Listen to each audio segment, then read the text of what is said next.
La difficulté, on n'est pas dans le déni, hein. La difficulté du championnat ne nous met pas dans les meilleures dispositions pour jouer un quart de finale de Coupe d'Europe. Oui, bien sûr qu'il y a une compétition qui est complètement différente, arbitrée différemment, jouée différemment. Ça n'échappe à personne que le rugby de la Coupe d'Europe est quand même un rugby bien plus chatoyant, flamboyant et agréable à jouer, à arbitrer et à regarder. Notre top 14, sincèrement, à l'image des rencontres de ce week-end, parfois c'est plus proche de la purge que de matchs de haut niveau. Ça, c'est la vérité. C'est pas le constat que je fais aujourd'hui. Euh, Parlez-en aux arbitres. J'ai eu la chance d'échanger avec deux des arbitres qui ont arbitré le Munster français, que ce soit Jérôme Garcès ou Romain Poite, qui eux se sont régalés à arbitrer les matchs de Coupe d'Europe et disent très souvent que voilà, c'est des matchs très enlevés, très propres, très peu de pénalités. Je crois que le Munster sur la phase de poule est à peu près à 7 et quelques pénalités par match. Nous, on est à un peu moins de 8. Donc vous voyez que ce n'est pas les standards du top 14, en tout cas sur ce plan-là. Et donc c'est des matchs qui se jouent sur pas grand-chose. Pas grand-chose, sauf au Munster, puisque le Munster a quand même étrillé tous ses adversaires en phase de poule à domicile. À la limite, c'est le Racing qui a fait la meilleure figure sur le dernier match de Coupe d'Europe. Le dernier match de poule, pardon. Comme je vous l'ai dit, c'est vrai qu'on n'est pas dans le déni de nos performances. J'espère qu'on sera plus proche de la première demi-heure de Bordeaux ou de ce qu'on est capable de faire par intermittence contre ces derniers temps que malheureusement les fins de match de Brive ou de Bordeaux qui là pour le coup nous mettraient dans une situation parce que là ça sera pas un 20-11 et on se rapprochera de, de la déculottée parce que c'est comme ça, c'est une équipe qui a une telle énergie et une telle dimension physique, elle croit dur comme fer à son rugby. On sait sur quoi on va être confronté, à quoi on va être confronté, et pour autant, ils restent redoutables. Donc oui, c'est une bouffée d'air frais parce que c'est des super matchs à préparer, c'est du calibre international, donc ça c'est une bonne chose. Maintenant, il faudra certainement un très très grand Stade Toulousain pour réaliser l'exploit au Munster. Et le Stade Toulousain de ces dernières semaines, forcément, ne laisse peu d'espoir au résultat final. Ouais, bon, il n'était pas parti il y a 3 ans, ils avaient mis 47. Donc s'ils le sont un peu plus, tant mieux. Mais je vous rappelle qu'ils n'étaient pas favoris il y a 3 ans et ça n'a pas empêché le Stade Toulousain d'en prendre 47. C'est comme ça. Les statuts d'avant-match ne sont que pour les parieurs et vous, messieurs, dames, les journalistes. Mais c'est surtout les statuts d'après-match qui m'intéressent. Et à commencer surtout par rivaliser sur un contenu qui, on sait vraiment, je n'ai pas envie de vous dire à quoi s'attendre, mais presque. On sait vraiment le rugby qu'ils sont capables de proposer.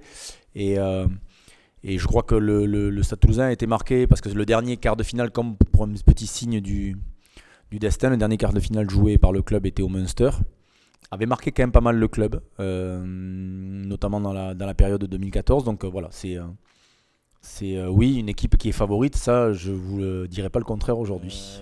Comment vous voulez rivaliser avec le Munster si vous ne combattez pas? Le combat, la défense, la discipline, un petit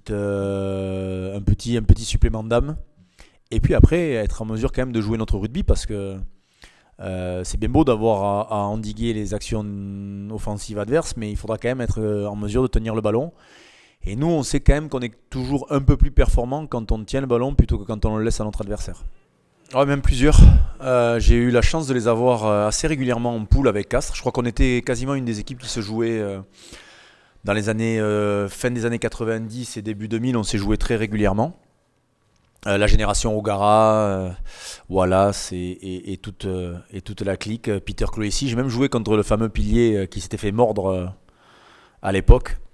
Et qui après c'était Ismaël Lassessi qui était suspecté, qui a été disculpé quelques temps après. Donc oui, il y a une demi-finale notamment de Castres à Béziers en 2001 qui avait été assez accrochée et musclée. Malheureusement les Irlandais avaient fini par l'emporter, comme souvent d'ailleurs, contre les équipes françaises. Oui, non, c'est un... Moi j'ai toujours été assez admiratif de la génération qu'ils avaient, notamment encore une fois un peu symbolisé par par Ronan O'Gara qui était un joueur aussi un petit peu différent. Voilà, il y avait beaucoup de Peter Singer, il y avait beaucoup de très très bons joueurs à cette époque-là. Là, une énorme seconde ligne de manière naturelle, ils ont toujours des secondes lignes hors normes. Euh, un fond du terrain qui, à l'image de celui d'aujourd'hui, était performant. Voilà, donc c'est des équipes ce qui est marrant, dans le temps, il y a peu de. Je crois que dans le rugby, tout le monde essaie de jouer à peu près de la même manière.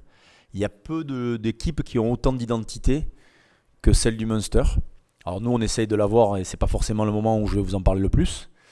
Mais il est vrai que le Stade Toulousain véhicule une certaine identité et le Munster en véhicule une autre sur les valeurs de combat, de rugby, de conquête, de défense. Et puis je pense que malheureusement les derniers événements ont encore resserré l'environnement, le club, les supporters et on sent cette équipe très soudée et très costaud. Pour y avoir joué, et pour pas y être allé en tant qu'entraîneur, pour y avoir joué, je vous promets que c'est quelque chose qui... Ben, vous avez qu'à voir la composition de l'équipe du Munster. C'est une équipe très costaud sur toutes ses lignes, mais qui n'a rien comment dire, de très particulier. Je veux dire, c'est pas Montpellier qui est surpuissant, c'est pas à la limite certaines équipes comme les Saracens qui étaient capables de développer une puissance hors norme. Mais par contre, on a l'impression qu'avec ce public-là, il se transforme un peu et que ce côté surpuissant, il le devienne en tout cas mentalement. Donc c'est quelque chose c'est une vraie valeur ajoutée. Et je crois qu'il y a peu de publics en Europe qui ont cette plus-value-là, ou en tout cas cet effet-là sur leurs équipes. On pourrait, chez nous, signifier Clermont qui a ressemblé dans les années, fin des années 2000 à cette Red Army, mais je pense qu'ils sont quand même encore référence à la matière. Je me souviens qu'à l'époque, lors du match à Béziers, qui avait fait stade comble, le stade était rouge. Alors qu'on jouait à 1h15 de Castres à l'époque. Ils étaient venus à plus de 9000 spectateurs du Munster. Donc c'est incroyable. Je crois qu'il y a une vraie ferveur. Et puis je vous dis pas les commerçants du coin, quoi. Le mois de janvier me permettait de croire à beaucoup de choses. Celui de février et mars, un peu moins. Mais le rugby, c'est comme ça. C'est malheureusement pas linéaire. Et que parfois, il faut passer par des étapes. Je ne vous cache pas que je m'en garderai d'être plus à l'aise en championnat et d'avoir la possibilité de mieux gérer l'effectif. Là, aujourd'hui, mes internationaux ont été obligés d'être sur le pont la semaine dernière. Ils le seront cette semaine. Et on verra dans quel état ils seront la semaine d'après. Mais on n'a pas le choix et on gérera ce qui pourra être géré. En tout cas, après vous dire qu'on a senti que les garçons étaient plus concentrés, plus appliqués sur le début de semaine, il en va de soi. La difficulté, c'est que on a vraiment besoin de retrouver de la fraîcheur sur le plan physique et mental. Et on ne voulait pas perdre notre temps parce qu'on ne voulait pas que ça soit un entraînement de perdu. Pour autant, on ne voulait pas se solliciter physiquement. Donc le meilleur moyen, c'était quand même d'aller prendre l'air, d'être sur le terrain parce que les conditions le permettaient. Et de réviser un petit peu nos lancements et nos organisations. Même si vous savez qu'ici, la vitesse est très souvent privilégiée à l'organisation. Mais il nous faudra en tout cas contre le Munster faire des choix clairs, collectifs, communs pour justement endiguer cette ferveur. Donc c'était plus pour savoir. Puis je trouvais que c'était l'écran, on l'avait déjà fait, mais visuellement, et ça te permet d'être en dehors que d'une salle vidéo où parfois, quand on fait 2, 3, 4 heures, les internationaux en ont fait beaucoup pendant les périodes du tournoi, pendant la période du tournoi. Donc voilà, c'est pour changer un petit peu les habitudes, mais oui, la concentration était de mise. On part avec 26 joueurs, malheureusement pas toutes nos forces vives. Je laisse quelques joueurs sur le bord qui vont nous manquer. Et après, le rugby est ainsi fait que il y a des joueurs qui sont là aussi pour prendre le relais. Mais il y a certains garçons qui vont nous manquer.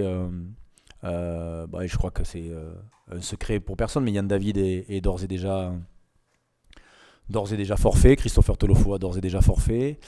Donc deux blessés plus des blessés d'un peu plus longue date. Edwin Maka n'est pas totalement revenu, même s'il a joué 50 minutes très performantes en espoir et qu'on espère le récupérer d'ici la fin de la saison. Gillian Galland est aussi quasiment forfait suite à un petit souci infectieux. Donc voilà, plein de petits pépin, mais que tous les clubs connaissent.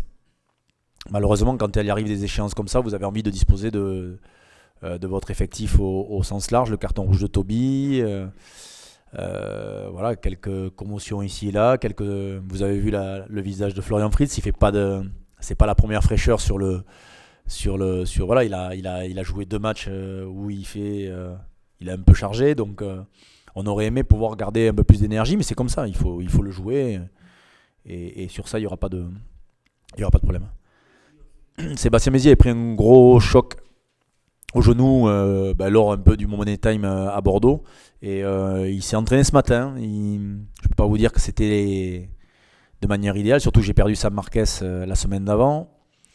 Bon, si vous nous suivez un peu, j'en ai plus beaucoup. Plus beaucoup.